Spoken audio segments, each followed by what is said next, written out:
स्वागत है एक बार फिर से आप सभी लोगों का। तो ये है basic electrical engineering full course की सीरीज़ और लेक्चर नंबर 7।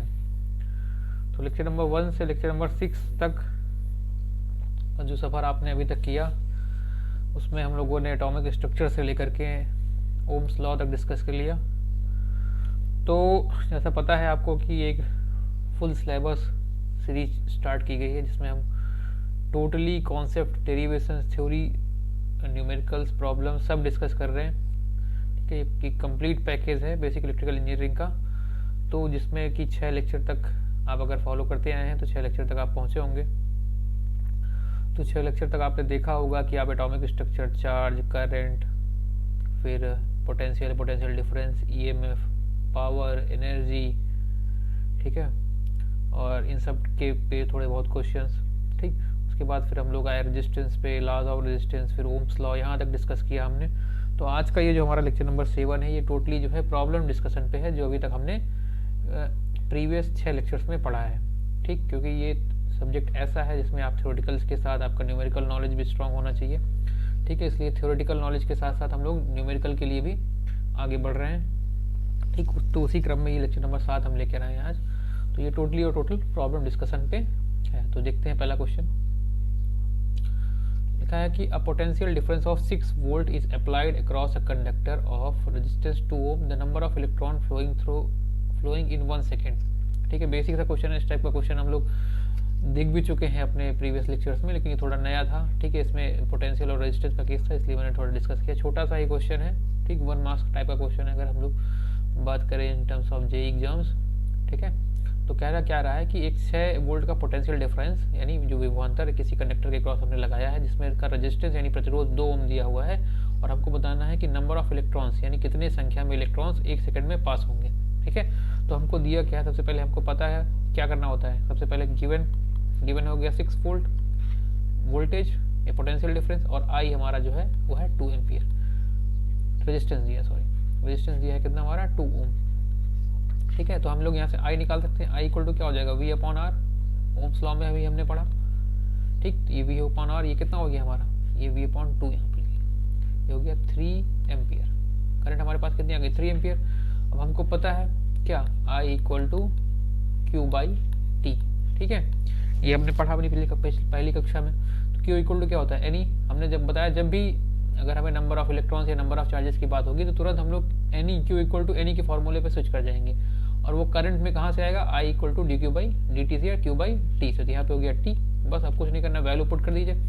आई हमको 3 एम्पियर दे रखा है, एन हमें कैलकुलेट करना है। एक इलेक्ट्रॉनिक चार्ज इन्होंने दे ही रखा है, आपको पता भी होना चाहिए कितना है, 1.6 into 10 to the power -19 coulomb, और टाइम कितना है 1 सेकेंड। ठीक, तो यहाँ से जब आप कैलकुलेट करेंगे तो एन इक्वल टू कितना आ जाएगा, यहाँ पे ये हो गया एन इक्वल टू, ठीक है, तो एन इक्वल टू आपका आ गया 3/1.6 इंटू 10 टू दी पावर -19। ये ऊपर जाएगा। ठीक है, ये ऊपर चला गया। तो जैसे ये ऊपर जाएगा ये कितना हो जाएगा, यहाँ पे ये हो जाएगा 10 टू दी पावर +19। ठीक, ऊपर हो गया 30/16। ठीक है, इसको आप जैसे कट करेंगे तो ये हो गया 1 टाइम्स। ठीक है, और फिर यहाँ पे बचता है आपके पास 14, तो ये लगभग जाएगा 7 टाइम्स के आसपास। ठीक है, तो 1.8 के आसपास आएगा। तो आपके पास लगभग इतना आएगा, n equal to 1.8 into 10 to the power 19 electrons. इतने इलेक्ट्रॉन्स मूव करेंगे। ठीक है, कैलकुलेशन आप कर लेंगे। ठीक, और एक्जैक्ट आंसर नियर अबाउट ये आएगा।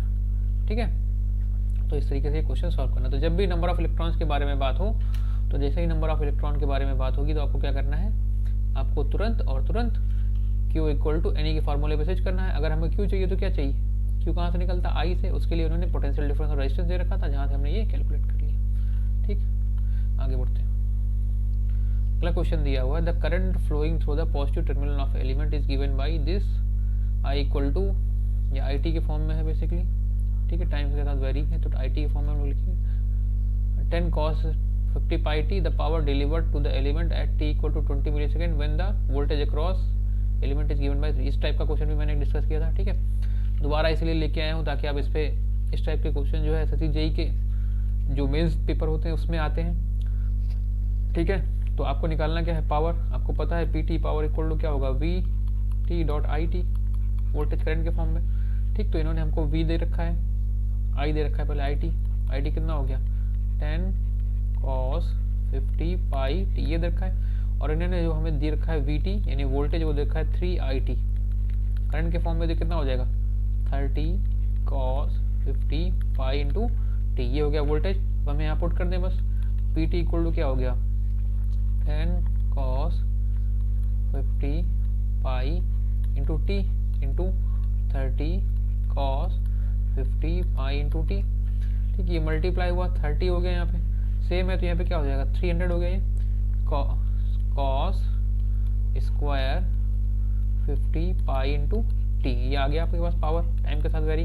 अब आपको चाहिए पावर कितने पे 20 मिली सेकेंड पे, है ना, तो टी की जगह क्या पुट कर देंगे आप, टी की जगह पुट कर देंगे 20 मिली सेकेंड और आपका आंसर फिर आएगा। तो हम पी हो गया हमारा ये, तो हमने टाइम पुट कर दिया तो पी हो गया ये, तो 300 cos स्क्वायर 50 पाई और 20 इंटू 10 टू द पावर -3, क्योंकि मिली है, मिली का मतलब क्या होता है 20 इंटू 10 टू द पावर -3 हो गया टाइम। ठीक, तो यहाँ पे जैसे हम पुट करेंगे तो पी इक्वल टू कितना आ गया 300 हो गया cos स्क्वायर। ठीक है, तो ये मल्टीप्लाई होगा तो ये हो जाएगा पाई बचा यहाँ पे क्यों। ठीक है, अब यहाँ पे ये पाई रेडियन में है। ठीक, तो हमें किस चाहिए किसमें, हमें मामूलूम होता है डिग्रियों में। ठीक, तो इसको हम लोग चेंज कर ले 180 में, तो ये हो गया 300 cos स्क्वायर 180। ठीक, तो हमको पता है cos 180 की वैल्यू -1, -1 का स्क्वायर 1, तो P इक्वल टू कितना आ गया 300 वाट, 300 वाट, ये आपका आंसर आ गया। ठीक है, तो इस तरीके से इस क्वेश्चन को डील करेंगे। ठीक, इजी क्वेश्चन था, इस टाइप का क्वेश्चन मैंने एक बार कराया भी था किसी लेक्चर में। ठीक है, लेकिन दोबारा आपके लिए लेके आया क्योंकि मुझे लगा कि कुछ लोगों को हो सकता है कन्फ्यूजन हो, तो वो इस तरीके से इसको सॉल्व करेंगे। ठीक है, नेक्स्ट क्वेश्चन देखिए, A certain electric appliances consumes energy at the rate of 500 joule per second. ठीक है, how many kilowatt hour of energy does it consume in 5 hour? तो इन्होंने दिया गया कि एक हमारा इलेक्ट्रिक अप्लायंसेस है, कोई हमारा मान लीजिए कोई भी इलेक्ट्रिक का कोई केटल मान लीजिए, कुछ भी मान लीजिए, जो इस रेट से एनर्जी कंज्यूम कर रहा है, किस रेट से 600 जूल पर सेकंड के रेट से, 600 जूल पर सेकंड। 600 जूल पर सेकंड का मतलब क्या होता है 600 वाट, हमने बताया था अपनी पावर की कक्षा में। ठीक है, किस जूल पर सेकंड किसकी इकाई होती है, वॉट की, ये दोनों क्या है इक्विवेलेंट है। ठीक, तो हमें निकालना क्या है एनर्जी किसमें, किलोवाट आवर में, तो एनर्जी हमको किसमें चाहिए किलोवाट आवर में। ठीक है, तो कितना आवर 5 आवर, तो सबसे पहले हम वाट आवर में कन्वर्ट कर लें, फिर किलोवाट आवर में कन्वर्ट कर लेंगे। तो ई इक्वल टू क्या है, वॉट दिया हुआ है, वॉट कितना हो गया 600, कितने घंटे चल रहा है 5 घंटे, तो ये कितना हो गया 5, तो हमारे पास ये कितना आएगा 3000 वाट आवर। हमें चाहिए किसमें किलोवाट आवर में, तो इसको हम किलोवाट में बदल लेंगे, तो किलोवाट क्या हो जाएगा ई इक्वल टू, किलो में कैसे बदलते हैं 3 इंटू 10 टू द पावर 3 हो गया, ये वाट आवर हो गया। अब 10 टू द पावर 3 क्या बदल जाता है किलोवाट आवर में, तो ये हो गया 3 into 10 to the power 3 into हटाएंगे, ये हो गया 3 किलोवाट आवर, ये आपकी एनर्जी आ गई। ठीक है, अगर हम बात करें तो ये जो हमारा यहाँ पे इलेक्ट्रिक अप्लायंस था, यूनिट के बारे में बात करें तो 5 घंटे में 3 यूनिट बिजली खा जाएगा। ठीक, हमने बात करी थी कमर्शियल यूनिट के बारे में कि 1 किलोवाट आवर बराबर कितना होता है 1 कमर्शियल यूनिट का, जिसका आप पैसा बिजली कंपनी को पे करते हैं। ठीक है, तो ये भी याद रखेंगे। ठीक, जूल पर सेकंड किसकी दूसरी इकाई है पावर की। ठीक है, ये वॉट, ये याद रहना चाहिए आपको। ठीक, नेक्स्ट क्वेश्चन देखिए, A resistor develops 900 joule of thermal energy in 10 seconds when a current of 2 ampere is passing through it. The resistance of the resistor is, कह रहे हैं कि एक हमारा रजिस्टर है जो 900 जूल थर्मल एनर्जी यानी उसमें ऊर्जा उत्पन्न करता है जब उसमें हम 2 एम्पियर की करंट 10 सेकंड के लिए पास करते हैं, तो उसका हमको रेजिस्टेंस बताना है। क्या बताना है उसका रेजिस्टेंस बताना है। ठीक है, तो हमको पता है रेजिस्टेंस, यहाँ पे दिया क्या हुआ एनर्जी ई कितना दिया है 900 जूल। ठीक है, कितना दिया है 900 जूल। ठीक, और हमको क्या दे रखा है आई दे रखा है 2 एम्पियर और हमको टी दे रखा है क्या 10 सेकेंड, इतना दे रखा है। तो हमको पता है ई इक्वल टू, हमने फॉर्मूला बताया था आई स्क्वायर आर टी। ठीक है, एक energy equal to I square R T. ठीक है, ये फॉर्मूला हमने पढ़ा था। ठीक, वी आई टी भी था, V into I into T. ठीक, ये फॉर्मूला पढ़ा था ना V into I into T. ठीक है, बस वी की जगह क्या रख दिया हमने आई इंटू आर, ये आई स्क्वायर आर टी फॉर्मूला है। ठीक, तो ई हमको कितना दे रखा है 900, तो हमने ये रख दिया 900। आई कितना दे रखा है हमारा 2 एम्पियर, तो ये 2 का square into R into T दे रखा है 10।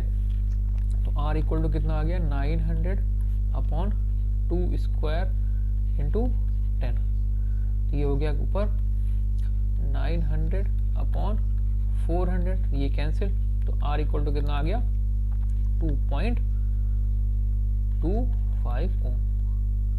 ठीक है, ये आपका आंसर आ गया। ठीक है, तो इस तरीके से इसको हम करेंगे। अगला क्वेश्चन देखिए, a copper wire of area of 6 cross section of 1 mm square is carrying a current of 10 ampere. If the number density of conduction electron is 10 to the power 28, ठीक है, then drift velocity is, ठीक है, पर metre cube की बात है ये, p पर मीटर क्यूब में इतने इलेक्ट्रॉन्स हैं। ठीक है, तो हमें बताना है कि ड्रिफ्ट वेलोसिटी क्या होगी। तो जब मैंने ड्रिफ्ट वेलोसिटी बताई थी तो हमने आपको कहा था कि जब हम न्यूमेरिकल आएगा तो मैं आपको ड्रिफ्ट वेलोसिटी और करंट का फॉर्मूला बताऊंगा। तो अब वो समय आ गया है। तो करंट और ड्रिफ्ट वेलोसिटी में क्या रिलेशन है, I equal to n dot e dot A dot V D. ठीक है, n dot e dot A dot V D. ठीक, ये रिलेशन इसको आप याद रखेंगे करंट और ड्रिफ्ट वेलोसिटी में। ठीक है, एन क्या है, एन है नंबर ऑफ इलेक्ट्रॉन्स, ई क्या है इलेक्ट्रॉनिक चार्ज आपको पता है, ए क्या है क्रॉस सेक्शन एरिया जहाँ से इलेक्ट्रॉनिक चार्ज पास हो रहे हैं, वी डी क्या है ड्रिफ्ट वेलोसिटी। ठीक, तो यही फॉर्मूला हमें यहाँ पे यूज करना है, n e A V D. इस फॉर्मूले को आप याद रखेंगे। करंट हमें पता है कितनी 10 एम्पियर, हमें नंबर ऑफ इलेक्ट्रॉन्स पता है 10 टू द पावर 28, हमें चार्ज पता है कितना 1.6 इंटू 10 टू द पावर -19, हमें एरिया पता है किसमें दिया है mm स्क्वायर में, इसको हम कन्वर्ट करेंगे किसमें मीटर में, तो क्या हो जाएगा 1 into 10 to the power -6 metre square. ठीक है, तो कितना हो गया 10 टू द पावर -6। ठीक है, और हमें कैलकुलेट क्या करना है वी डी। ठीक, ड्रिफ्ट वेलोसिटी। तो drift velocity V D equal to क्या हो जाएगा 10 upon 10 to the power 28 into 1.6 into 10 to the power -19 into 10 to the power -6। तो यहाँ पे देखिए 10 टू द पावर -6 और 10 to the power 19, 10 to the power 25, और इसमें से जाएगा कितना हो जाएगा 10 टू द पावर 3।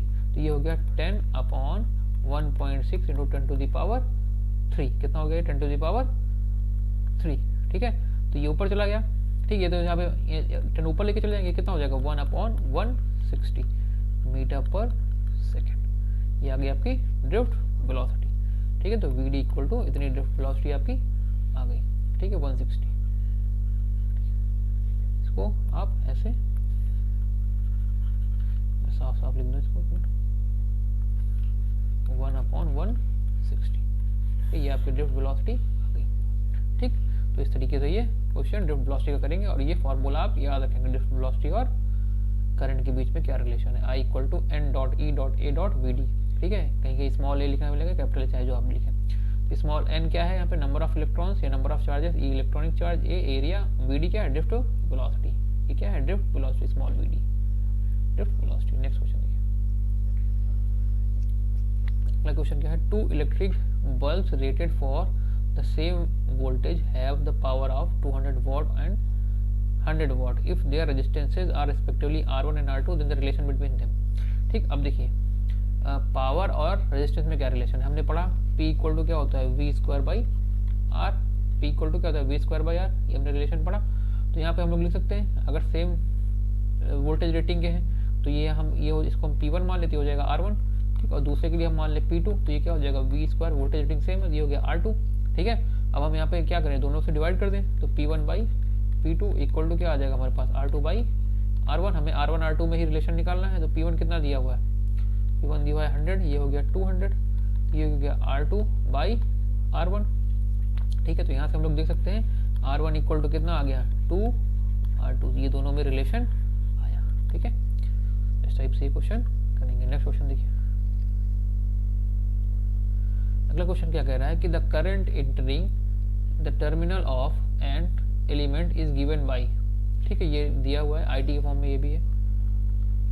इतना the total charge entering the terminal between 1 second and 3 second, मतलब 1 सेकेंड से और 3 सेकेंड के बीच में अगर इतनी करंट फ्लो हो रही है तो कितने चार्जेस इंटर करेंगे। तो यहाँ पे वेरिंग करंट है और वेरिंग चार्जेस की बात है, तो हमें पता है, हमने फॉर्मूला पढ़ा करंट वाले केस में, तो क्यू टी इक्वल टू क्या हो जाता है integration of T0 to T1 I T D T. ठीक, ये फॉर्मूला लगाएंगे, सीधे आपको पता है। तो यहाँ पर सीधे चार्ज ही निकालना है, तो चार्ज निकालने के वहाँ पे तो हमने नंबर ऑफ इलेक्ट्रॉन्स की भी बात की थी, तो इक्वल टू एनी से नंबर ऑफ इलेक्ट्रॉन्स निकालेंगे। तो चार्ज हमें निकालना है, तो चार्ज का फॉर्मूला केवल रखें, तो यहाँ पे क्या हो जाएगा, लिमिट 1 to 3 हो गई, और हमारी क्या है ये 6t² माइनस 2t।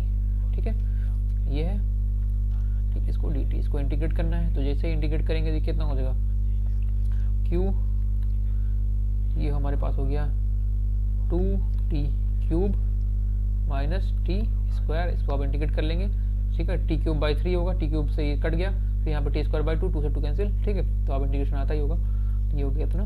ठीक, अब आपको लिमिट पुट करनी है, तो लिमिट पुट करेंगे, तो लिमिट जैसे ही पुट करेंगे तो q इक्वल टू क्या हो गया यहाँ पे 2 9 - 1 माइनस 4 - 1, ये हो गया 3।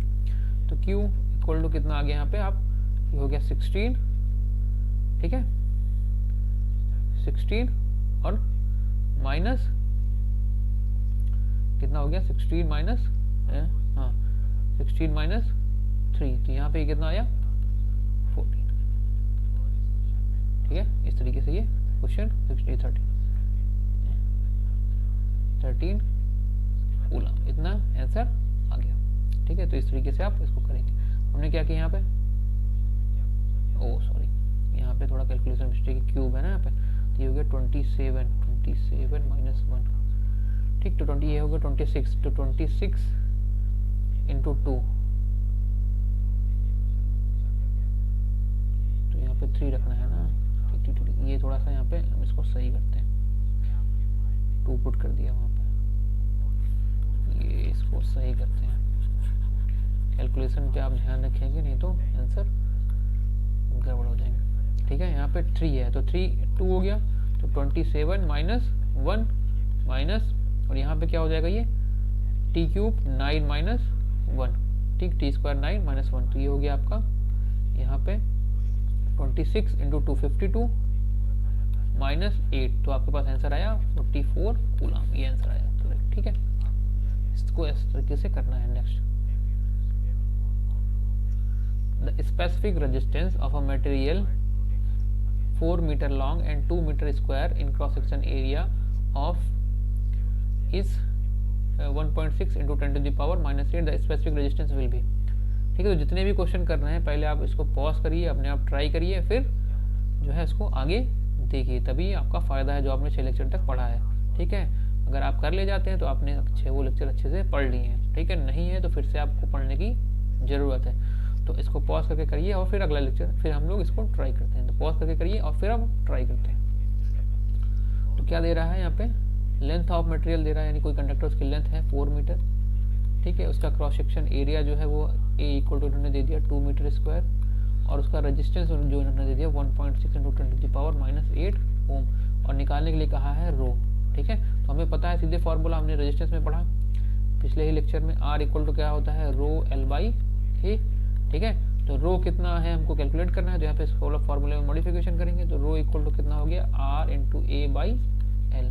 ठीक, तो ये हो गया रो, R हमारे पास ये है 1.6 into 10 to the power minus 8, हमारे पास ये है 2, ये हो गया 4, एरिया हो गया 4, नहीं लेंथ 4, लेंथ कितनी हो गई 4, एरिया दे रखा कितना 2 मीटर स्क्वायर, एरिया कितना हो गया 2 मीटर स्क्वायर। तो यहाँ से रो इक्वल टू कितना आ जाएगा हमारे पास, ये हो गया 2 और ये हम 0.8, तो हम लोग लिख सकते हैं 8 into 10 to the power minus 9 ohm metre. ये हमारा रेजिस्टिविटी आ गई, इतनी रेजिस्टिविटी आई।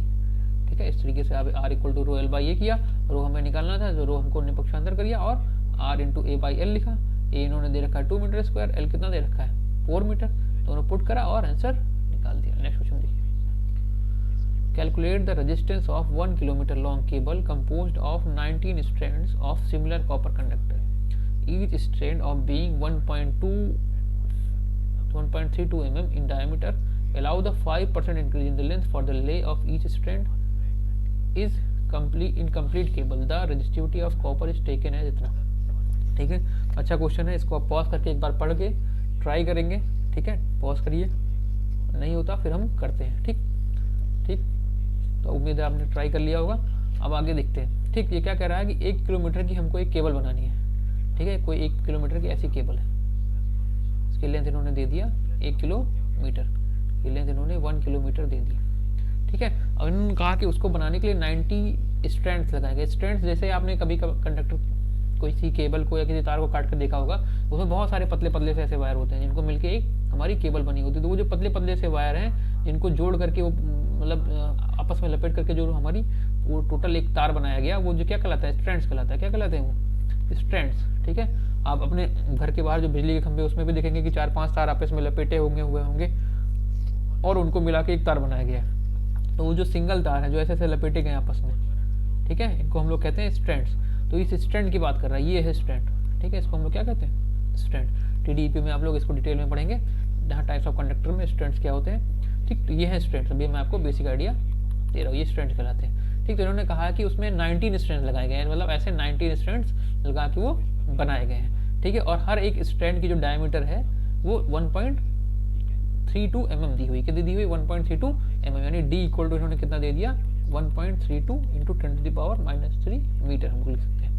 ठीक है, इतना mm डायमीटर दिया हुआ है। और इन्होंने कहा क्या है कि इसमें जब हम ले कर रहे हैं तो 5% इंक्रीज आ जा रहा है, यानी हमारी लेंथ लगभग 5% बढ़ जा रही है।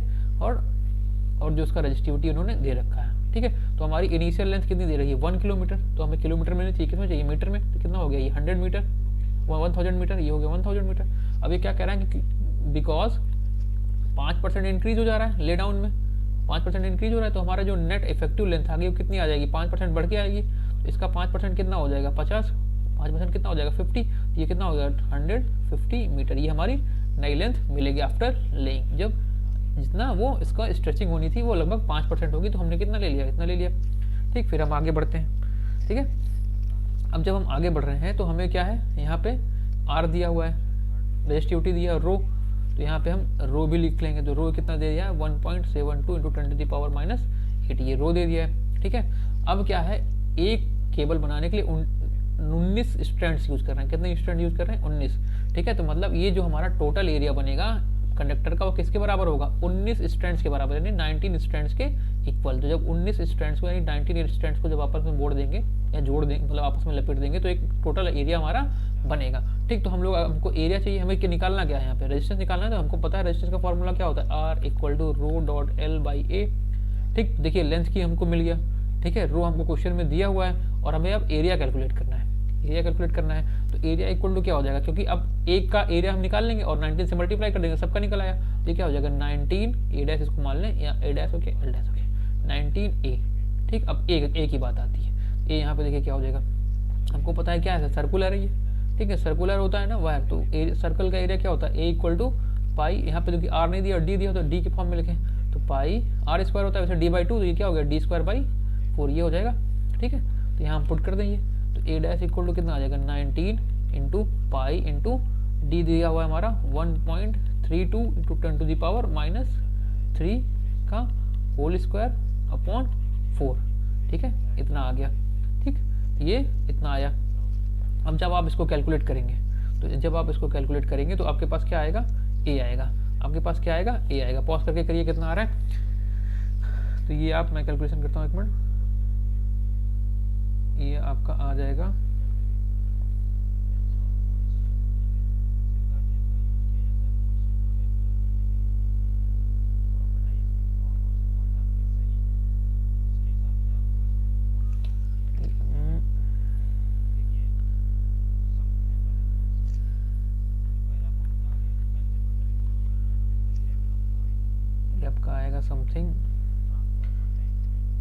19 इंटू पाई इंटू 22/7 टू 1.32 का स्क्वायर अपॉन 4 टू 10⁻⁻6। ठीक है, इसको पुट करके अब आर में चलिए रखते हैं, थोड़ा कैलकुलेशन वहाँ पे आसान हो जाएगा, कटेगा पिटेगा तो कुछ। आर इक्वल टू कितना हो गया, रो दिया है 1.72 इंटू 10⁻⁻8। ठीक है, इंटू एल हो गया हमारा 10, 15 अपॉन ए इतना आ गया हमारा, ये कितना आ गया 19 इंटू पाई इंटू इसको हटा दिए, यहाँ पे डिवाइड 7 रख दिया ना, पाई इंटू 1.32 का स्क्वायर अपॉन 4 इंटू 10⁻⁻6 स्क्वायर होने के बाद आ गया। ठीक, तो जब इसको आप सॉल्व करेंगे तो टोटल आपके पास आंसर आएगा 0.694 ओम। ठीक है, 0.69 ओम। ठीक, तो इस तरीके से इसको सॉल्व करना है। ठीक, इसमें इंपॉर्टेंट पॉइंट कहाँ पे गए थे, ये थे कुछ इंपॉर्टेंट पॉइंट, जैसे कि एरिया कैसे कैलकुलेट करना है। ठीक, क्योंकि 19 स्ट्रैंड्स हैं। ठीक, कितने स्ट्रैंड्स हैं, 19 स्ट्रैंड्स हैं। तो सभी स्ट्रैंड्स के लिए क्या करेंगे आप, यहाँ पे हमें सभी स्ट्रैंड्स का एरिया लेना पड़ेगा, क्योंकि कंप्लीट कंडक्टर कैसे बनता है, 19 स्ट्रैंड्स को मिला के। ठीक, तो उन सब का एरिया मिला के आपका टोटल एरिया ऑफ कंडक्टर बनेगा। तो ये हमने यहाँ से एरिया निकाला। ठीक, और ये हमारा चेंज इन लेंथ को भी कंसिडर करना था, और फिर अपना ये जनरल फार्मूला था जिसमें रख के हमने कैलकुलेट कर लिया। ठीक, तो इस प्रकार के क्वेश्चन इस तरीके से करने हैं। नेक्स्ट अब हम लोग आगे बढ़ते हैं। The length of wire has a resistance of 6 ohm. The resistance of a wire of the same material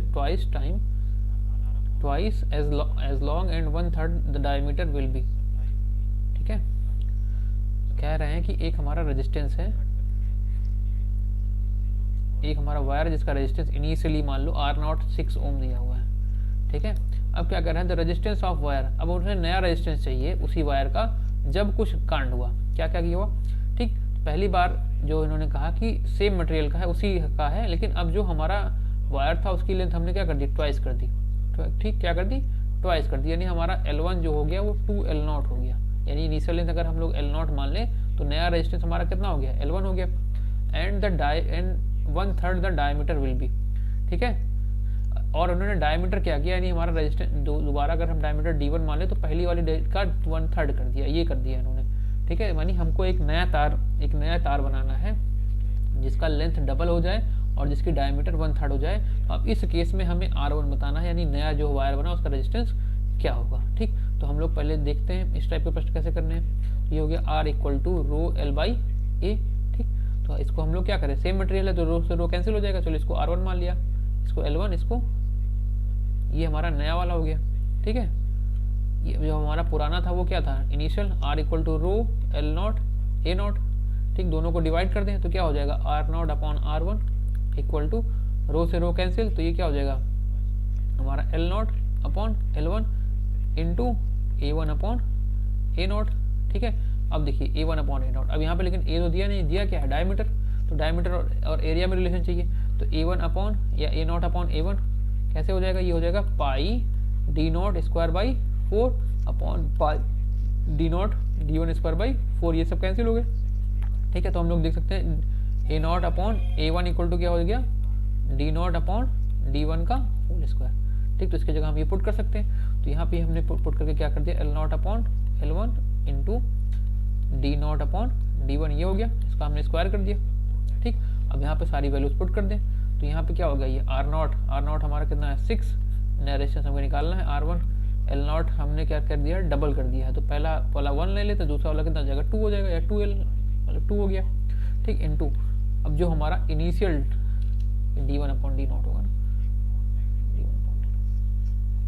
ठीक है, तो जो हमारा बाद वाला डायमीटर है कितना हो गया, वो 1/3। ठीक है, ये कितना रहा है 1। ठीक, इसका स्क्वायर करना है, तो इसको हम आगे करते हैं, ये कितना हो गया 6/R1 = 1/2 इंटू ये कितना हो जाएगा 1/9। ठीक है, तो यहाँ से हम लोग इसको देख सकते हैं कैलकुलेशन, तो कितना हो गया R1 = 6 इंटू 2 इंटू 9, ये कितना हो गया, ये हो गया 12, ये हो गया 108। R1 कितना हो गया 108। ठीक, इस टाइप से कैलकुलेशन करनी है। ठीक है, इस तरीके से आप कैलकुलेट करेंगे तो आपका नया रेजिस्टेंस मिल जाएगा। ठीक, इस टाइप के बहुत सारे क्वेश्चन जो एग्जाम्स में आते हैं, जिसमें वो कभी लेंथ चेंज करके देगा एरिया के साथ, कभी डायमीटर चेंज करके दे रहा है, कभी आपको कहेगा कि पहला जो है पहले हमारा क्या बोलते हैं इसको, रेडियस ये था, बाद में रेडियस ये हो गया, तो क्या इफेक्ट आएगा, R1 R2 में क्या रिलेशन होगा। कभी R1 R2 के रिलेशन में फॉर्म में दे देता है, कभी R1 R2 की वैल्यू दे देगा, फिर जो है आपको पूछेगा। ठीक है, उस फॉर्म में पूछेगा, यानी कभी वैल्यूज के फॉर्म में पूछता है, कभी रिलेशन के फॉर्म में पूछता है। तो इस टाइप के क्वेश्चन जो है आप अवश्य से अधिक करके जाएंगे। ठीक है, क्योंकि इस टाइप के प्रश्न आपको बहुत देखने को मिल जाएंगे, जहाँ पे सीधे क्या करना है, आपको रिलेशन पुट करना है और वहाँ पे वेरिएशन देख करके उस हिसाब से वैल्यूज रखनी है और अपना आंसर कैलकुलेट करना है। Next, a copper wire of resistance R is stretched till its length is increased n times of its original length. With volume constant its resistance now will be. ठीक है, अब कह रहे हैं कि एक हमारा फिर से initial resistance R naught R दे दिया है। ठीक, अब इन्होंने क्या कहा कि जो हमने हमारा वायर है उसको हमने खींच करके एन टाइम्स बढ़ा दिया। ठीक है, एन टाइम्स बढ़ा दिया, तो मान लीजिए इनिशियल हमने आर नॉट मान लगा है, तो अब नया वाला हम लोग मानते हैं L1। L1 कितना हो जाएगा, एन नॉट मतलब n into L naught, L naught को एन टाइम्स खींच दिया है। ठीक, इन्होंने कहा कि वॉल्यूम लेकिन हमने कांस्टेंट रखना है। वॉल्यूम कांस्टेंट रखने का मतलब हमारा क्रॉस सेक्शन एरिया कुछ कम हो गया होगा। ठीक है, अब कह रहे हैं नया रेजिस्टेंस क्या होगा, यानी हमें R1 जो है यानी नया रेजिस्टेंस कैलकुलेट करना है। ठीक, तो अब देखो वॉल्यूम कांस्टेंट है, यानी पहले जितना वॉल्यूम था दोबारा भी उतना वॉल्यूम हो गया, तो हम लोग मान लें कि V0 जो है वो V1 के बराबर है। ठीक, यहाँ से हमें अभी एरिया, क्योंकि हमें एरिया का पता नहीं है एरिया में क्या चेंज होता है, तो एरिया का सबसे पहले हमें कैलकुलेशन करना पड़ेगा। ठीक है, तभी हम निकाल पाएंगे। हमने बताया था ना वहाँ पे अभी formula R0 upon R1 equal to क्या होगा, अगर सेम मटेरियल है तो L0 upon L1 into A1 upon A0। ठीक है, तो L1 L0 का तो रिलेशन यहाँ से हमको मिल गया। ठीक है, लेकिन A1 A0 का रिलेशन नहीं मिला, वो कहाँ से मिलेगा, उसके लिए उन्होंने क्या दे दिया, वॉल्यूम कांस्टेंट। वॉल्यूम कांस्टेंट है तो यहाँ से हमको मिल जाएगा रिलेशन किसमें, A1 और A0 में। ठीक, तो अब ये हमारा लेंथ कंडक्टर है, ऐसा कंडक्टर ऐसा होता है। ठीक, तो कंडक्टर का वॉल्यूम कैसे निकालते हैं, ठीक है, कैसे निकालते हैं, ये क्या हो गया, एक सिलेंडर है, सिलेंडर का वॉल्यूम कैसे निकालते हैं, cross section area into length. तो क्रॉस सेक्शन एरिया क्या होता है, ये सर्कुलर है तो क्रॉस सेक्शन एरिया क्या हो जाएगा, पाई आर स्क्वायर। ठीक है, यानी एरिया ये पाई आर स्क्वायर सर्किल का एरिया हो गया, यानी A0 इंटू लेंथ, ये इसकी जो लेंथ होगी, तो ये क्या हो जाएगा A0 इंटू एल। तो ये हो गया A0 इंटू L0 इनिशियली, और बाद में ये हम क्या मान ले रहे हैं, A1 मान ले रहे हैं, और ये क्या हो जाएगा L1। ठीक है, L1 हो गया।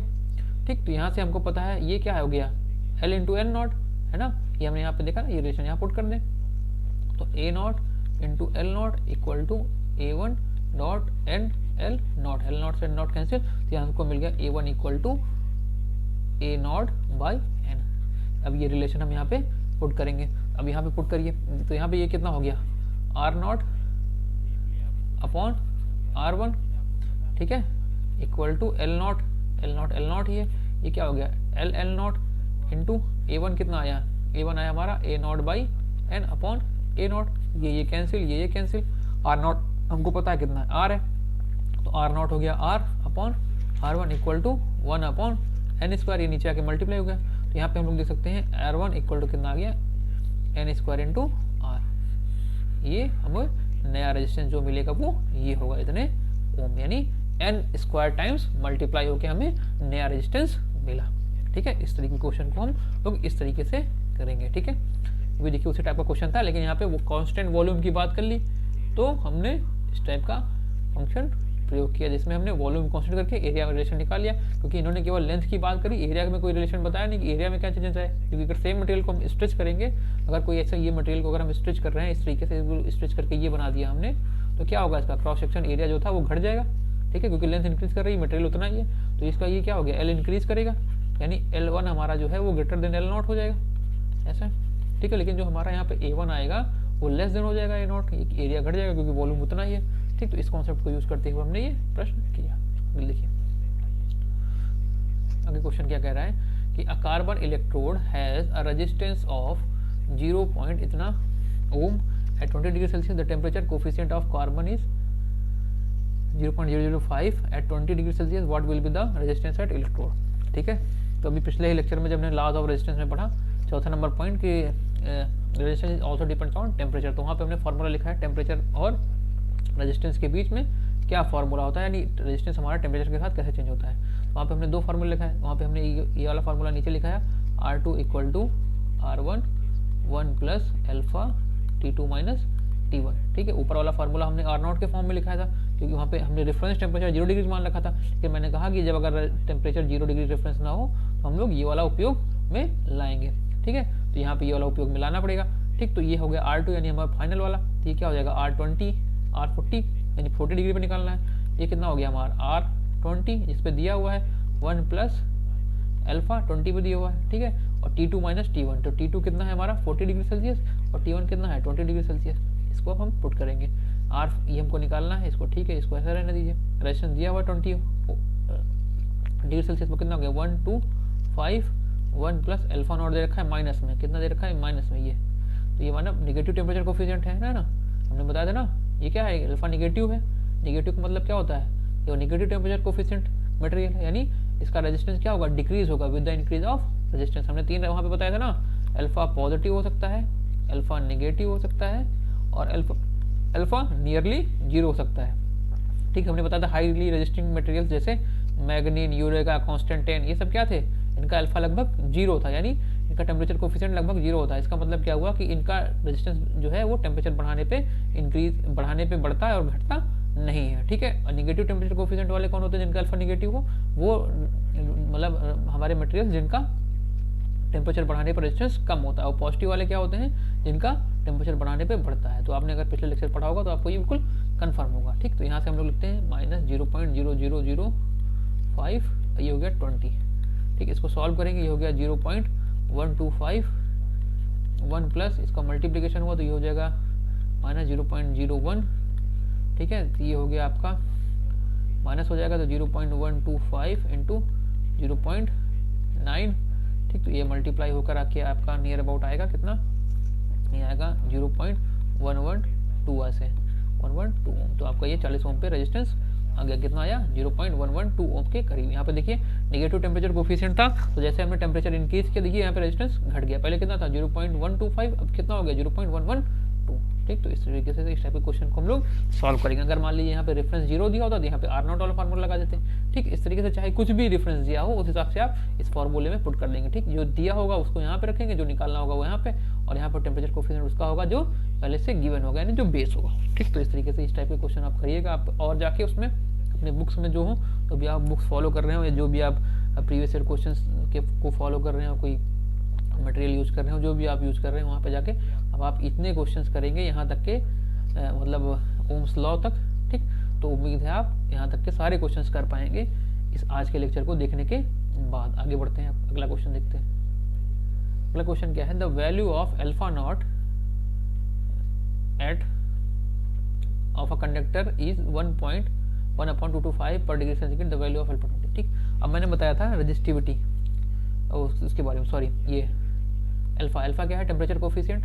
ठीक है, ये क्या है, टेम्परेचर कोफिशिएंट। हमने बताया था अल्फा किस पे बदलता है, अल्फा टेम्परेचर कोफिशिएंट है, ये भी टेम्परेचर के साथ बदलता है, ये भी टेम्परेचर के साथ बदलता है। तो इसका आप रिलेशन लिखेंगे, ये क्या होता है, अल्फा मान लीजिए कुछ भी हमारे किसी टेम्परेचर टी पे बात करते हैं, alpha T equal to alpha naught, यहाँ वाली बात करें तो 1 plus alpha naught into T, ये रिलेशन होता है। इसको आप याद रखेंगे, इस हिसाब से ये हमारा अल्फा बदलता है, यानी टेम्परेचर कोफिशिएंट ऑफ रेजिस्टेंस इस हिसाब से बदलता है। यह इसको ऐसे भी लिख सकते हैं, कैसे, alpha 2 equal to alpha 1 upon 1 plus alpha 1 into T. ये तो उसके लिए जहाँ पर 0 डिग्री सेल्सियस पे हो। ठीक, अगर 0 पे नहीं है, कुछ और वैल्यू है, तो वहाँ पे हम लोग इसको इस तरीके से यूज करेंगे, जैसे हमने रेजिस्टेंस के लिए फॉर्मूला लिखा था, वैसे इसके लिए भी आप नोट डाउन कर लेंगे वहाँ पे कि alpha T equal to alpha naught 1 plus alpha naught T. ठीक, तो यहाँ पे हम लोग सॉल्व करते हैं, हमको निकालना कितने पे, 20 डिग्री सेल्सियस पे, ये हो गया अल्फा 20। इसको हम लोग थोड़ा और सिंप्लीफाई करेंगे तो हो जाएगा 1 upon alpha not plus T. ठीक है, टी की जगह हम लोग यहाँ पे ये टी, जैसे ये टी माइनस 0 है, तो यहाँ पे हम लोग इसको थोड़ा मॉडिफाई करेंगे, हो जाएगा T2 माइनस T1, ये हो गया T2 माइनस T1। यहाँ पे थोड़ा मैं साफ इसको लिखता हूँ, यहाँ पे टी माइनस 0 था इसलिए यहाँ पे टी आ गया, यहाँ पे आप इसको सही से नोट कर लेंगे, alpha 2 equal to alpha 1 upon 1 plus alpha 1 T2 minus T1, ये पूरा फॉर्मूला है। ठीक है, इसको आप साफ कहीं पे नोट कर लेंगे। ठीक, तो यहाँ पे T2 माइनस टी नॉट, यहाँ पे हमारा T2 कितना है, T हो गया। ठीक है, जो हमने 20 मान लिया था हो गया हमारा 20। ठीक, ये कितना हो जाएगा 20, और टी नॉट कितना है 0, उसको 0 ही रखें। ठीक, तो ये हो गया अल्फा 20। ठीक, 1 अपॉन कितना है 1 अपॉन 125 भी कितना हो जाएगा 22255, ये हो गया, प्लस ये हो गया 20, तो अल्फा 2 नॉट इक्वल टू कितना आ गया हमारा 1 अपॉन 275, ये हो गया हमारा सीधा आंसर, ये इतना पर डिग्री सेंटीग्रेड। ठीक है, इस तरीके से इसको सॉल्व कर लें। इसको इस तरीके से मॉडिफाई करने पे हमें ये फायदा होता है कि कैलकुलेशन हमारा आसान हो जाता है। तो 1 अपॉन 255 क्या हो जाएगा, सीधा 255 प्लस 20, ये हमारा टेम्परेचर डिफरेंस है। ये क्या है, टेम्परेचर डिफरेंस है, इसको डेल्टा टी भी लिख सकते हैं, T2 माइनस T1 की जगह। ठीक है, इसको डेल्टा टी भी लिख सकते हैं, टेम्परेचर डिफरेंस है ये, और यहाँ से सीधे टेम्परेचर डिफरेंस 20 आ गया, हमने ऐड कर दिया और हमारा अल्फा नॉट अल्फा 20 निकल गया, यानी temperature coefficient at 20 degree Celsius. तो आप यहाँ से देख सकते हैं कि हम लोग जब टेम्परेचर बदलते हैं तो वहाँ पे अल्फा भी चेंज होता है, यानी टेम्परेचर के साथ साथ हमारा अल्फा भी बढ़ता और घटता है, यानी टेम्परेचर बदलेगा तो हमारा अल्फा भी चेंज होगा। ठीक है, आगे देखिए platinum coil of resistance of 3.2 ohm होगा यहाँ पे, ohm at 40 degree Celsius and इतना ohm at 100 degree Celsius, find the resistance at 0 degree Celsius and temperature coefficient of resistance at 40 degree Celsius. ठीक है, तो यहाँ पे हमें क्या क्या निकालना है, यहाँ पे हमको दिया हुआ है R 40 degree Celsius, 40 degree Celsius पे हमको रेजिस्टेंस दिया हुआ है कितना 3.2 ओम, और 100 डिग्री सेल्सियस पे दिया हुआ है हमारा 3.8 ओम, ये दिया हुआ है। ठीक, और हमें फाइंड आउट क्या करना है, हमें फाइंड आउट करना है रेजिस्टेंस 0 डिग्री सेल्सियस पे, यानी हमको फाइंड आउट करना है R0 0 पे। ठीक है, और हमको टेम्परेचर कोफिशिएंट ऑफ रेजिस्टेंस निकालना है 40, यानी हमको निकालना है अल्फा 40, ये दो चीज़ें निकालनी है। ठीक, तो चलिए शुरू करते हैं। तो सबसे पहले यहाँ पे दो चीज़ें दी हुई है, तो दो इक्वेशन हमें बनानी पड़ेंगी। ये हो गया पहला R40 इक्वल टू क्या हो जाएगा R0 से लेके बनाते हैं। ठीक है, ताकि दोनों कैंसिल हो सके डिवाइड करके, तो ये जाएगा 1 प्लस अल्फा नॉट, क्योंकि हमको R0 निकालना भी है। ठीक, तो T2 माइनस T1, तो T2 कितना हो जाएगा इसका लिए 40 है ना, T2 कितना हो गया 40, और T1 कितना हो जाएगा 0, ये कितना हो गया 40। ठीक है, ये हो गया आपका। ठीक, और ऐसे क्या हो जाएगा R100 कितना हो जाएगा यहाँ पे R0 1 प्लस अल्फा नॉट, ये कितना हो गया 100। ठीक है, ये आपका इस तरीके से यहाँ पे T2 हो गया 100 माइनस 0, इतना हो गया। डिवाइड कर दें, जैसे डिवाइड करेंगे तो क्या आ जाएगा यहाँ पे, तो हम वैल्यू पुट कर दें। ठीक है, 100 से इसको, तो ये हो गया यहाँ पे R100 अपॉन R40, ये हो गया। ठीक है, R0 से R0 कैंसिल हो जाएगा, ऊपर क्या बचेगा 1 प्लस अल्फा नॉट 100। ठीक है, नीचे 1 प्लस अल्फा नॉट 40। ठीक, इसको आगे बढ़ाते हैं, तो ये हो गया 3.8 upon 3.2 equal to 1 plus 100 alpha naught 1 plus ये हो गया 40 अल्फा नॉट, ये कैंसिल, यहाँ से ये ऊपर कितना जाएगा 19 टाइम्स, नीचे 16 टाइम मल्टीप्लाई करिए। मल्टीप्लाई जब आप करेंगे तो आपको क्या मिलेगा, यहाँ मल्टीप्लाई होगा 16 plus 1600 alpha naught equal to 19 plus ये आपको मिलेगा 760 अल्फा नॉट। ठीक है, यहाँ से जब आप अल्फा नॉट कैलकुलेट करेंगे तो लगभग आएगा 3/840, 3/840, ये आपका आ जाएगा क्या अल्फा नॉट। ठीक, तो एक चीज़ ये अल्फा नॉट निकाल आई। ठीक है, लेकिन आपको निकालना क्या है, आपको अल्फा नॉट तो निकालना नहीं है। ठीक है, क्या निकालना है, रेजिस्टेंस निकालना है किस पे 0 डिग्री सेल्सियस पे, तो आप निकालिए। ये क्या हो जाएगा यहाँ पे, आपको ये पता है। ठीक है, क्या पता है आपको, किसी पे भी रख दीजिए, इस वाले फार्मूले में रख दीजिए, चाहे इस वाले फार्मूले में रख दीजिए, किसी में भी रख दीजिए। ये कितना हो जाएगा R40 इक्वल टू R0। ठीक, किसी भी फॉर्मूले में उठा के आप पुट कर दीजिए, कहीं पे भी, चाहे यहाँ पे चाहे कहीं पे भी। ठीक, आपको वहाँ से क्या मिल जाएगा, आपको मिल जाएगा रेजिस्टेंस 0 डिग्री सेल्सियस पे। ठीक है, और फिर आपको क्या निकालना है, दूसरा निकालना है अल्फा 40, तो अल्फा 40 के लिए भी मैंने बताया क्या निकल आएगा, अल्फा 40 इक्वल टू क्या हो जाएगा alpha 0 plus 1 plus alpha 0 into T. ठीक है, तो ये अभी आप उसे सॉल्व कर लीजिएगा यहाँ पे। ठीक है, जैसे अभी हमने बताया अल्फा 40 इक्वल टू क्या हो जाएगा 1/1 plus alpha not plus T. T क्या हो जाएगा 40 माइनस 0 जो कितना हो जाएगा 40, और दोनों ऐड करके आप यहाँ से अल्फा नॉट निकाल लीजिएगा। कैलकुलेशन अब आपको बाकी खुद करनी है। ठीक है, ऐसे कैलकुलेट करिए। ठीक, तो यहाँ से हमने अल्फा नॉट निकाल लिया। अल्फा नॉट निकालने के बाद क्या कर देना है, सीधे आपको अल्फा 40 निकाल लेना है। ठीक, अब आपको अल्फा नॉट मिल गया, ये सब पता है, R40 पता है, अल्फा नॉट पता है। अब यहाँ पे सब वैल्यू पुट करेंगे, यहाँ से आपको R0 की वैल्यू भी मिल जाएगी, रेजिस्टेंस एट 0 डिग्री सेल्सियस भी मिल जाएगा। ठीक, तो आपको ये समझ में आएगा। अब आप आगे करेंगे। ऐसे तो इस टाइप के क्वेश्चन जब भी आते हैं, यानी आपको दो रेजिस्टेंस में रिलेशन देगा। ठीक है, तो आपको उस तरीके से प्रोसेस फॉलो करना है। इस टाइप का रेजिस्टेंस आपको, इस टाइप के क्वेश्चन आपको जो है वो SSC JEE मेंस में मिलते हैं, यानी जब भी कन्वेंशनल पेपर कहीं पे भी होते हैं वो, तो इस टाइप के क्वेश्चन आपको वहाँ पे अक्सर मिल जाते हैं, टेम्परेचर कोफिशिएंट और टेम्परेचर और रेजिस्टेंस के बीच में। ठीक है, तो उस टाइप के क्वेश्चन को आपको इस तरीके से फॉलो करना है। ठीक, कैसे फॉलो करना है, दोनों इक्वेशन बनानी है, दोनों को डिवाइड कर देना है, फिर अल्फा नॉट की वैल्यू निकाल दी। अल्फा नॉट की वैल्यू किसी भी इक्वेशन में रख दीजिए, इस इक्वेशन में रख दीजिए, चाहे दूसरे वाले इक्वेशन में रख दीजिए, किसी भी इक्वेशन में पुट कर दीजिए, चाहे इस वाले इक्वेशन में पुट कर दीजिए, चाहे इस वाले इक्वेशन में पुट कर दीजिए। आपको अल्फा नॉट भी पता है। ठीक, आपको ये भी पता है, आपको ये भी पता है, आपको क्या निकालना है R नॉट की वैल्यू कैलकुलेट हो जाएगी, अल्फा नॉट की, अल्फा 40 की वैल्यू आप ऐसे कैलकुलेट कर लेंगे। ठीक है, अब अगला क्वेश्चन देखते हैं। नेक्स्ट ये है, in a house there are 4 lamps of 20 watt, 2 lamps of 10 watt, 3 lamps of 50 watts are used 5 hours every day. ठीक है, if the electric company charges ₹4 per kilowatt hour, then the cost of electric energy during 1 month. ठीक है, तो ये energy का question, इस type का question मैंने कराया था, इसलिए मैंने दोबारा इसको कराया ताकि यहाँ पे अगर आपको एक क्वेश्चन में और ज़्यादा समझ में ना आया हो तो आज आप इसको डिटेल में समझेंगे। ठीक है, सबसे पहले मैंने बताया था एनर्जी इक्वल टू क्या होता है, power into time. Energy equal to क्या होता है, पावर इनटू टाइम। तो सबसे पहले हम सभी जितने भी हमारे लैंप्स वगैरह जो भी अप्लायंसेस दिए हुए हैं सबका हम टोटल पावर कैलकुलेट कर लेंगे, यानी जितने नंबर ऑफ वो अप्लायंस होगा इनटू उनका वाटेज। तो सबसे पहले हम यहाँ पे पावर कैलकुलेट करेंगे किसका, 20 वाट वाले बल्ब का। तो यहाँ पे हो गया ये पावर ऑफ 20 वाट बल्ब। तो ये कितना हो जाएगा, यहाँ पे हमारे पास कितने लैंप है हमारे पास, 4 इंटू 20, तो 4 इंटू 20 ये कितना हो गया, 80 वाट। तो ये हमको मिल गया। अब दूसरा लैंप ये है 10 वाट का, तो पावर ऑफ 10 वाट, ये कितने लैंप लगे हैं, 2, कितना वाटेज है इनका, 10, कितना हो गया 20 वाट, ये हो गया। अब 3 लैंप है हमारे कितने, 40 वाट के। ठीक है, तो यहाँ पे पावर ऑफ 40 वाट, ये कितना हो जाएगा, 3 लैंप है इंटू 40 वाट, तो ये आपको कितना हो गया 120 वाट। ठीक, तो इतना ही वाट है। तो टोटल पावर कितना आ गया आपके पास, अगर हम टोटल पावर ऐड करेंगे तो ये आपको मिलेगा 220 वाट। तो टोटल पावर कितना आ गया 220 वाट, इतना कंजम्पशन है इन सब से। ठीक है, तो ये आपका पावर आ गई पी टोटल।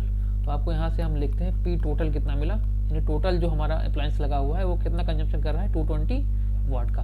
ठीक है, तो अब एक दिन की पावर हम एनर्जी कंजम्पशन कर ले तो यहाँ पे एनर्जी कंजम्पशन हम लोग पर डे देखें तो इतना वाट चलता है, कितने घंटे के लिए चल रहा है, 5 घंटे चल रहा है डेली ना, तो 5 से मल्टीप्लाई करेंगे तो ये कितना हो गया 220 इंटू 5। ठीक है, ये 220 इंटू 5, इतना जो चाहे जूल या वाट आवर कुछ भी हम बोल सकते हैं, चलो वाट आवर पर डे का कॉन्सेप्ट है, इतना वाट आवर पर डे। लेकिन हमें चाहिए कितना, एक मंथ के लिए चाहिए जिसमें 30 दिन होने चाहिए, तो इसको हम लोग क्या करेंगे, 30 से मल्टीप्लाई कर देंगे। तो ई इक्वल टू कितना आ जाएगा 220 इंटू 5 इंटू 30। ठीक है, तो इतना energy watt hour per month हो गया, ये इतना एनर्जी वो खर्च कर रहा है। ठीक, तो अब यहाँ से जैसे मल्टीप्लाई होगा तो ये कितना आ जाएगा हमारे पास, तो यहाँ पे ये देखिए हो गया 5050 ये हो गया 11 इंटू 30, ये हो गया। ठीक है, तो जैसे आप कैलकुलेट करेंगे तो ये मल्टीप्लाई हो गया, कितना आ गया 330000, ये कितना आ गया इतना वाट आवर। तो एनर्जी हम लोग कितना हो गया यहाँ पे हमारा, हम लोग देख सकते हैं 33 kilowatt hour, 33 kilowatt hour, इतना एनर्जी कंज्यूम हो रहा है कितना, एक महीने में। ठीक, इसका मतलब कितना होता है, इसका मतलब होता है 33 इलेक्ट्रिकल यूनिट्स के। यहाँ पे हमको चार्जेस दिया हुआ है, यानी 1 यूनिट यानी पर किलो वाट का मतलब क्या हुआ, 1 यूनिट, यानी 1 यूनिट के लिए कितना चार्ज कर रहा है 4 रुपीज़। तो हमारा टोटल जो कॉस्ट आएगी इलेक्ट्रिसिटी की, तो टोटल कॉस्ट कितनी हो जाएगी, टोटल जो कॉस्ट आ गई वो कितनी हो गई हमारी, इतना रुपये पर यूनिट है, तो ये कितना हो गया 33 यूनिट हमने खर्च की, और 4 रुपये की यूनिट है तो कितना हो गया, ये हमारे पास आ गया लगभग 132 रुपीज़। इतने रुपये हमने पे करने पड़ेंगे किसको, इलेक्ट्रिसिटी जो भी हम जिसके यहाँ पे खर्च कर रहे हैं। ठीक, कितना 132, इतना रुपये नहीं पे करना पड़ेगा, और भी तमाम उसमें चार्जेस जुड़े होते हैं। ये मतलब हमारा उसका पेमेंट है जितनी हमने इलेक्ट्रिसिटी यूज़ की। ठीक, तो कितनी टोटल कास्ट आ रही है, लगभग 132 रुपये। तो इस तरीके से क्वेश्चन हम लोग करेंगे। ठीक, एनर्जी कैलकुलेशन के लिए क्या करेंगे, सबसे पहले सभी अप्लायंसेस का टोटल पावर निकाल लेंगे। ठीक, फिर उसके हम लोग देखेंगे कितने घंटे वो चल रहा है। ठीक है, फिर टोटल एनर्जी कैलकुलेट हो जाएगी, और अगर आपको कॉस्ट पूछ रहा है तो पर यूनिट के हिसाब से या पर किलोवाट के हिसाब से चार्ज दिया होगा। आप जितने किलोवाट आवर आप निकालते हैं एनर्जी को, उससे मल्टीप्लाई करके आप टोटल कंजम्पशन पैसे का निकाल सकते हैं। नेक्स्ट क्वेश्चन देखिए, अब ये क्वेश्चन सेम टाइप का है, लेकिन ये हमने आपके लोगों के लिए रखा हुआ है कि आप इसको घर पे ट्राई करेंगे। ठीक है, इसको रोक करके नोट डाउन कर लीजिए, इसका स्नैपशॉट ले लीजिए और फिर इसको सॉल्व करेंगे, और कमेंट में इसका आंसर जरूर बताएंगे कि कितना आपने एनर्जी कैलकुलेट किया। इसमें बस हमें पैसा नहीं कैलकुलेट करना है, यहाँ पे केवल क्या करना है, आपको इलेक्ट्रिकल एनर्जी यानी ई आपको पूरे मंथ के लिए बताना है। ठीक है, यहाँ पे भी सेम कॉन्सेप्ट करना है, आप सबसे पहले पावर निकाल लेंगे। ठीक है, सभी अप्लायंसेस का। ठीक, और फिर आपको देखना है कि वो अप्लायंसेस कितने देर चल रहे हैं, उस हिसाब से उनका एनर्जी कैलकुलेट करके आपको बताना है कि 30 दिन में वो कितना एनर्जी खर्च करेंगे। ठीक है, अगला क्वेश्चन देखिए। अब देखिए इस टाइप के क्वेश्चन काफ़ी एग्जाम्स में पूछे गए। ठीक है, जिसमें ऐसे कुछ रेजिस्टेंस और टाइम में वो ग्राफ दे देता है, और फिर आपको वहाँ पे टेम्परेचर कोफिशिएंट जो है वो पूछता है कि टेम्परेचर कोफिशिएंट डिफरेंट रेजिस्टेंस पे डिफरेंट टेम्परेचर पे बताना होता है। ठीक, तो इस टाइप के क्वेश्चंस को किस तरीके से डील करते हैं आज इसको समझेंगे। ठीक है, देखिए यहाँ पे रेजिस्टेंस और टाइम में एक ग्राफ दिया हुआ है, रेजिस्टेंस और टाइम में एक ग्राफ दिया हुआ है। तो इस क्वेश्चन को करने के लिए आप एक फार्मूला याद रखेंगे, अभी मैं फार्मूला एक्सप्लेन कर दूंगा कहाँ से है। तो यहाँ पे जो हमारा अल्फा होता है, ठीक है, जो हमारा अल्फा होता है टेम्परेचर कोफिशिएंट, वो इक्वल टू होता है स्लोप किसका, ये जो हमारा रेजिस्टेंस और टाइम का जो ये लाइन बन रहा है। ठीक है, इसका स्लोप अपॉन जिस टेम्परेचर पे आपको निकालना हो उसका रेजिस्टेंस, यानी मान लो यहाँ पे अल्फा टी हो गया तो ये कितना हो जाएगा आर टी। ये फार्मूला आप याद रखेंगे, ये फार्मूला आप याद रखेंगे। तो स्लोप क्या हो गया, ये स्लोप, ये जो एंगल बन रहा है यानी tan theta. tan theta equal to पता है क्या होता है, y upon x, y upon x, ये पता होता है ना। tan theta equal to slope, slope है ना, m equal to tan theta लिखते हैं, m equal to tan theta, tan theta equal to y upon x, ठीक है। तो स्लोप क्या हो गया, y अपॉन एक्स, ठीक। तो यहाँ पे अगर हम लोग इसकी स्लोप की बात करें, यहाँ पे स्लोप देखिए कितना है, ये यहाँ पे यहाँ से यहाँ तक कितना है 40, ये कितना दिया हुआ है 40, ये ऊपर कितना बचेगा 50, ये कितना बचेगा 10, तो y हो गया हमारा 10 और x कितना है 40, x कितना हो गया सॉरी 50, x कितना है फिर 50 है, यहाँ से यहाँ तक कितना है 50, तो y अपॉन एक्स, तो हमारा स्लोप कितना आ जाएगा 10 अपॉन 50। तो इस लाइन का स्लोप कितना है 10 अपॉन 50। तो आपको निकालना क्या है, आपको निकालना है आर नॉट और मतलब अल्फा नॉट और अल्फा 50। तो अल्फा नॉट निकालना है, तो स्लोप तो फिक्स है पूरी लाइन के लिए, ठीक। स्लोप दोनों केस में वही होगा, स्लोप कितना हो गया 1/5, ठीक है। ये कैंसिल होकर कितना हो जाएगा 1/5, ठीक। ये 1/5 और R T, R alpha naught निकालना है ना, तो अल्फा नॉट यानी आर 0 डिग्री सेल्सियस पर रेजिस्टेंस कितना है 40, ये कितना हो गया 40, ये कितना हो गया हमारा 1/200। तो अल्फा नॉट कितना हो गया हमारा 1/200, ठीक। और दूसरे केस में क्या पूछा है अल्फा 50, यानी इस डिग्री इस टेम्परेचर पे हमारा अल्फा कितना होगा वो हम निकाल लें, फिर से वही फार्मूला। तो अल्फा 50 इक्वल टू क्या हो जाएगा स्लोप, स्लोप तो फिक्स है कितना है 1/5, स्लोप हो गया 1/5 और आर टी अब की बार कितने पे पूछा है 50 डिग्री सेल्सियस, तो 50 डिग्री सेल्सियस पर रेजिस्टेंस कितना हो गया 50, ये कितना हो जाएगा 50, तो अल्फा नॉट इक्वल टू कितना हो गया 1/250, 1/250 ये हो गया। तो इस टाइप के क्वेश्चन को आप इस तरीके से डील करेंगे, ठीक। तो थोड़ा ये इंपॉर्टेंट क्वेश्चन है, इसको आप याद रखेंगे कि यहाँ पे अल्फा कैसे निकालते हैं, स्लोप अपॉन वो पर्टिकुलर रेजिस्टेंस जिस पे हमको अल्फा चाहिए होता है, जिस पॉइंट पे यानी उस टेम्परेचर पे जिस पे हमको रेजिस्टेंस जिस पे हमको टेम्परेचर को फील्ड चाहिए उसका रेजिस्टेंस। जैसे हमको 0 पे चाहिए तो हमने 0 पे रेजिस्टेंस देखा कितना है 40 ओम, या 50 ओम पे 50 डिग्री सेल्सियस पे चाहिए होता तो 50 पे हमने देखा कितना था 50 ओम, ठीक। इस तरीके से क्वेश्चन सॉल्व करेंगे, ठीक है। अब ये आखिरी क्वेश्चन, ठीक है, ये आखिरी क्वेश्चन है आज का।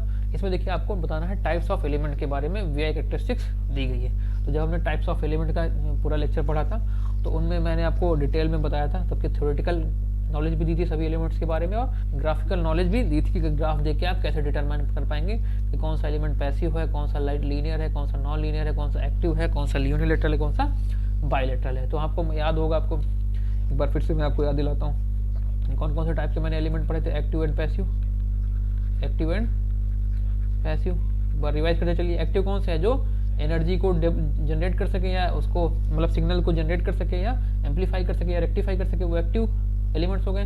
जो ना कर सके वो पैसिव, यानी जो एनर्जी कंज्यूम करें वो सब क्या हो गए पैसिव, ठीक है। हमने पढ़ा था linear and non linear, linear and non linear.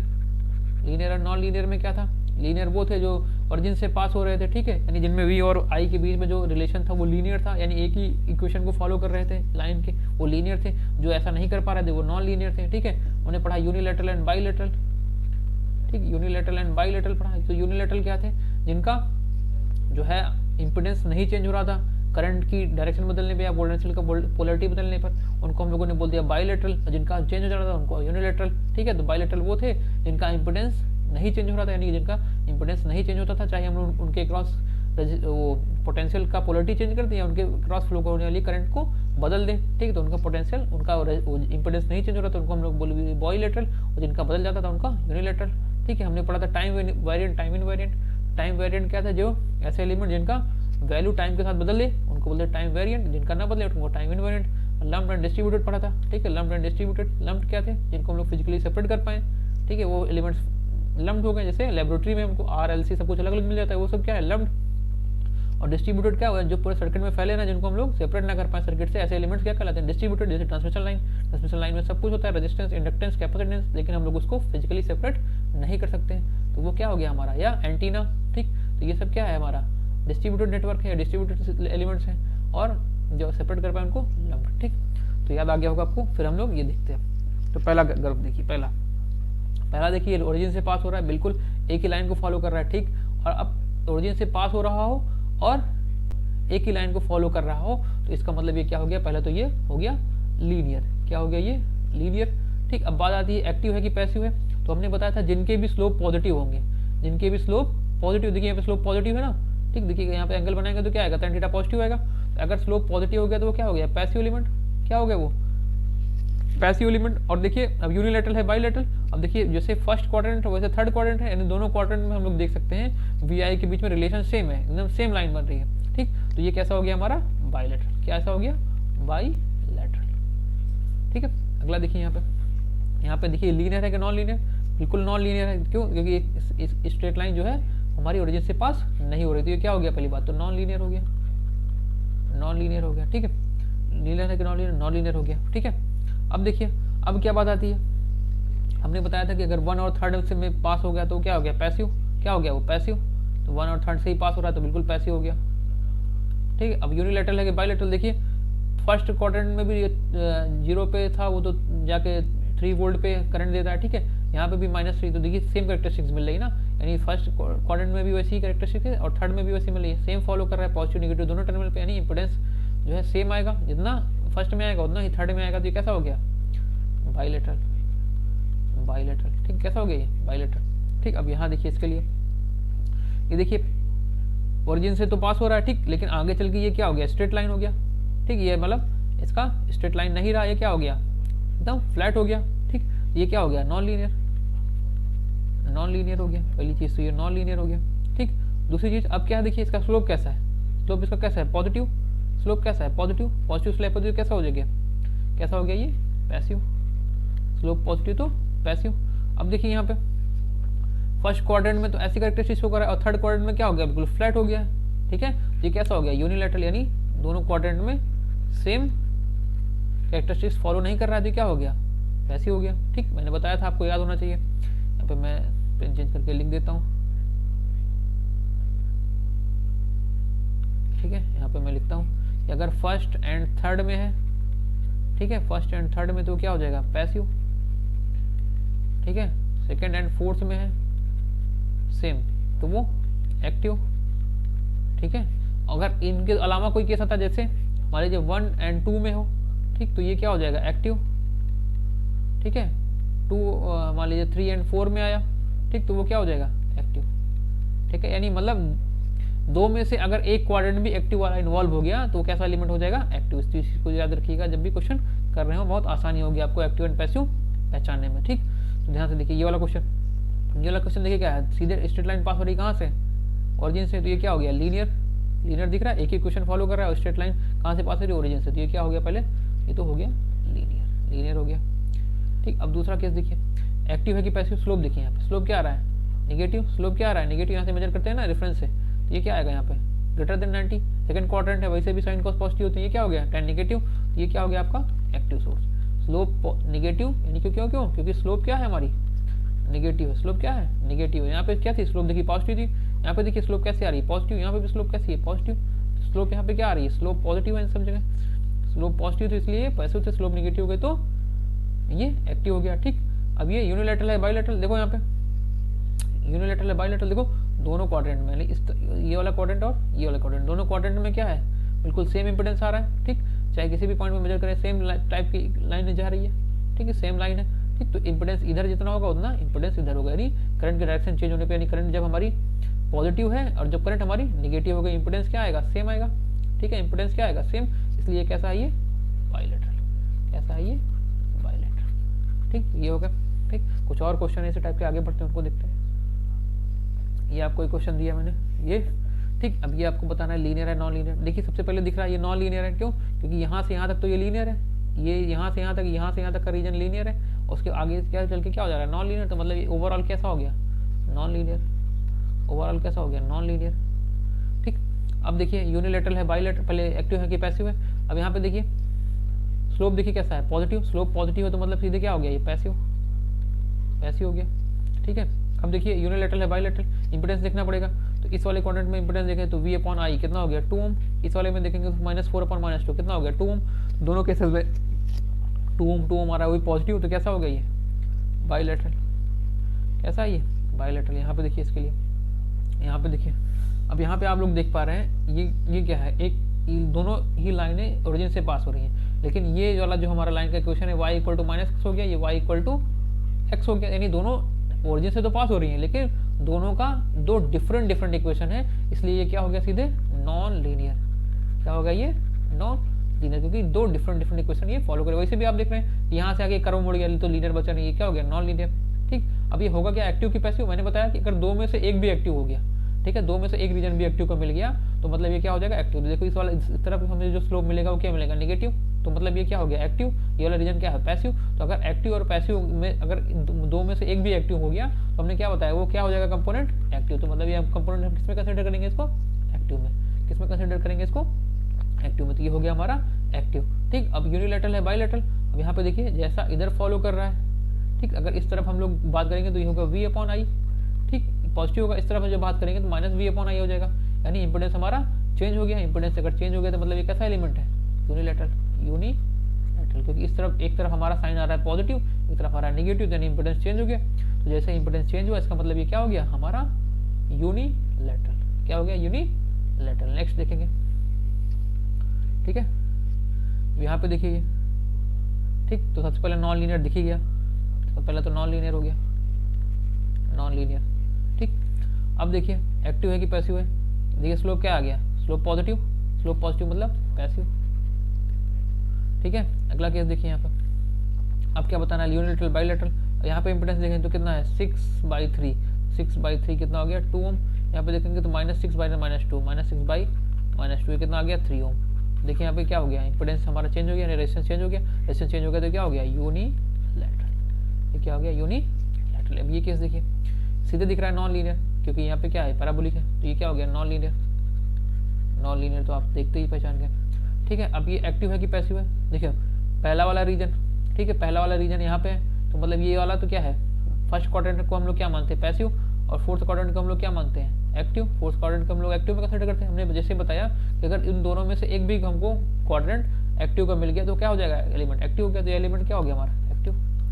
Element क्या हो गया हमारा, एक्टिव। अब यूनिलैटरल है, बाइलैटरल। देखो यहाँ पे जब यहाँ पे करंट हमारी, जब हमारे करंट यहाँ पे पॉजिटिव था, ठीक है, तो हमारा ग्राफ ऐसा था। जब करंट नेगेटिव हुआ हमने कर दिया, यानी पोलरिटी चेंज कर दी, यहाँ पे क्या हो गया, देखो कोई ग्राफ ही नहीं, यहाँ पे कोई कर्व ही नहीं, मतलब हमारा ये फॉलो नहीं कर रहा है किसको, बाइलैटरल के फॉर्मूले के। यानी जब हम करंट की डायरेक्शन बदले तो सेम इस तरीके से कर्व का रेप्लिका यहाँ पे मिलना चाहिए था हमें, लेकिन वो हमें नहीं मिल रहा है। तो ये कैसा हो गया, यूनिलैटरल।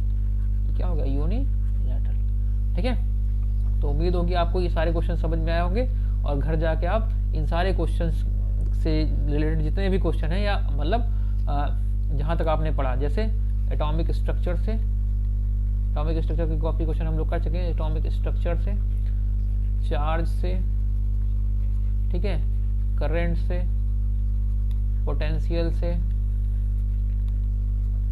पावर से, एनर्जी से, ठीक है, रेजिस्टेंस से, लॉज ऑफ रेजिस्टेंस से, यानी रेजिस्टेंस और रेजिस्टिविटी से, चेंज से, इन सब से, और ओम्स लॉ से। जितने भी क्वेश्चन आए होंगे अभी तक, मुझे उम्मीद है आप वो सारे क्वेश्चंस आसानी से कर लेंगे, वो सारे क्वेश्चंस आसानी से कर लेंगे। अब आप जाके अपने जो भी आप बुक फॉलो कर रहे हो, जो भी आप टेस्ट कोई भी मटेरियल फॉलो कर रहे हो, कोई भी प्रीवियस कोई बुक फॉलो कर रहे हो, कुछ भी फॉलो कर रहे हो, क्वेश्चंस की कोई बुकलेट फॉलो कर रहे हो, तो इन सब टॉपिक से जो भी क्वेश्चन होंगे उनको आप जाके करेंगे तो उम्मीद है आपसे सारे क्वेश्चन हो जाएंगे। अगर आपसे कोई क्वेश्चन नहीं होता तो आप कमेंट में जरूर वो क्वेश्चन लिखेंगे, हम लोग उसको अपने नेक्स्ट क्वेश्चन, मतलब जब भी प्रॉब्लम डिस्कशन का सीरीज आएगा तो उसमें हम लोग उसको इंक्लूड करने की कोशिश करेंगे। ठीक है, थैंक यू।